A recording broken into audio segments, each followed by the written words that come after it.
Et si l'ultimatum fatal ne venait pas de Moscou, mais de Washington? L'impensable se produit. La présidence de Volodymyr Zelensky chancelle, non sous les missiles, mais sous le poids d'un scandale de corruption qui ébranle l'État jusqu'à ses fondations. Cette semaine marque un tournant. Pour la première fois, l'éviction de Zelensky n'est plus simple rumeur. Elle devient une issue imminente, confirmée par un député de sa propre majorité. La pression vient de l'Ouest. Les alliés occidentaux, jusqu'ici fidèles, perdent patience. Face au scandale, ils réclament des comptes et posent un ultimatum. Zelensky doit partir. Ce n'est plus un avertissement. La survie politique du président et celle de l'Ukraine sont en jeu. Le choc est total après la démission du chef de cabinet, figure centrale du pouvoir et symbole de l'effondrement du système présidentiel. Cette fuite annonce une perte de contrôle accélérée. Pour les Ukrainiens, l'enjeu dépasse le sort d'un homme. C'est la stabilité nationale, la sécurité de millions de civils, la survie hivernale et l'avenir du pays qui sont menacés par le chaos institutionnel. La présidence Zelensky n'a jamais semblé aussi menacée. La chute du pouvoir devient quasi certaine, une épée de Damoclès suspendue au-dessus de la légitimité de l'État. Plongeons dans les coulisses de cette crise pour comprendre comment la corruption, plus que la guerre, a bouleversé tout l'équilibre. Quels événements ont déclenché cette onde de choc? Retour sur une semaine qui a tout changé au sommet de l'État ukrainien. Comment l'allié américain s'est-il mué en accusateur? Les dernières heures de Zelensky s'écoulent sous une pression foudroyante, loin des champs de bataille.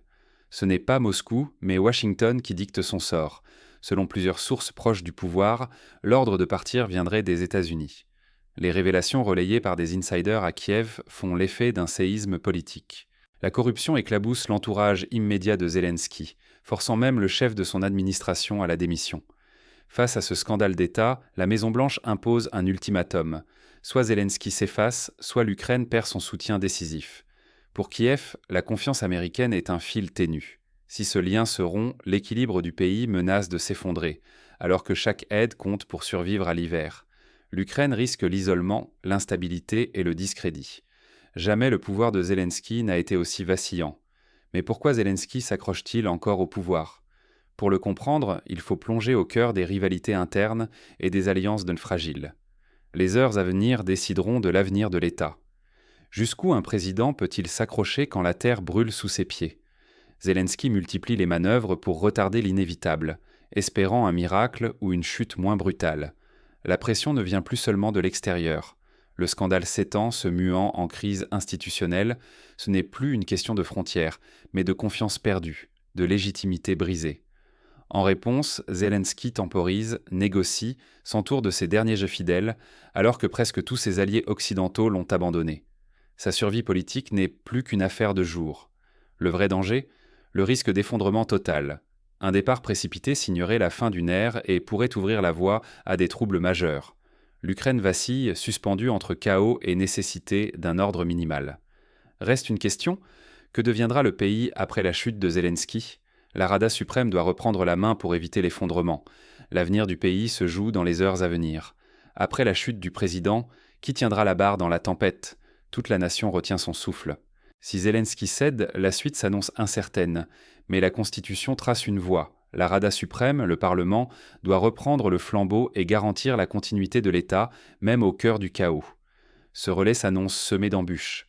La nouvelle équipe devra affronter 4 épreuves majeures. D'abord, tenter d'arrêter la guerre alors que la lassitude gagne. Ensuite, ouvrir des négociations de paix crédibles malgré la défiance internationale. Troisième urgence, survivre à l'hiver. La population subit la précarité énergétique, la destruction des infrastructures. Enfin, le péril ultime, éviter l'anarchie, car le risque de vide institutionnel et de lutte interne menace la stabilité du pays. Ce qui se joue, c'est la survie de l'État ukrainien. Un effondrement plongerait la région dans la crise humanitaire et l'incertitude pour de longues années. La Rada suprême et la société ukrainienne font face à un défi inédit, éviter de répéter les erreurs du passé. Mais chaque décision prise dans l'urgence comporte ses propres périls. Quel levier reste-t-il pour éviter la catastrophe, tirer les leçons d'un effondrement? La question brûlante qui s'impose aujourd'hui à l'Ukraine et à ses alliés occidentaux. Au cœur du chaos, une vérité s'impose. La corruption a rongé l'Ukraine de l'intérieur, sabotant son avenir plus sûrement que toute menace extérieure. Elle a fissuré l'État, miné la confiance, jusqu'à briser le lien avec les partenaires étrangers. Désormais, la survie du pays dépend d'une transition rapide et transparente. Chaque retard aggrave la crise et l'hiver approche menaçant tout espoir de stabilité. Il ne suffit pas de changer de président. Il faut refonder la gouvernance, rompre avec les vieux réflexes et ouvrir une nouvelle ère. Cette transformation exige aussi une remise en question occidentale. Fermer les yeux ou imposer des solutions toutes faites ne ferait qu'accroître la défiance. L'enjeu est limpide. Soit l'Ukraine apprend de cette rupture, soit le spectre de la répétition plane encore.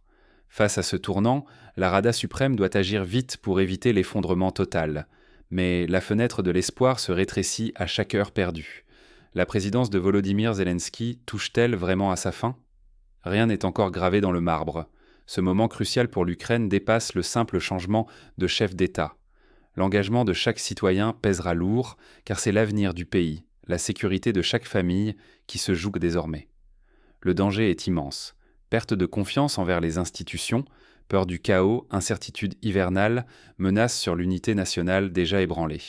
Sur la scène internationale, la crédibilité de l'Ukraine vacille, entachée par l'ampleur de la corruption révélée au sommet. Mais la crise n'a pas encore livré son verdict. L'issue dépendra de la capacité collective à exiger des comptes, à refuser la résignation et à s'impliquer dans le débat public. Le destin du pays ne sera pas dicté par quelques puissances ou élites, mais par la volonté du peuple ukrainien. La fin d'un règne n'est jamais une fatalité. Elle peut marquer un nouveau départ, si chaque voix se fait entendre. Votre mobilisation, votre opinion peuvent tout changer.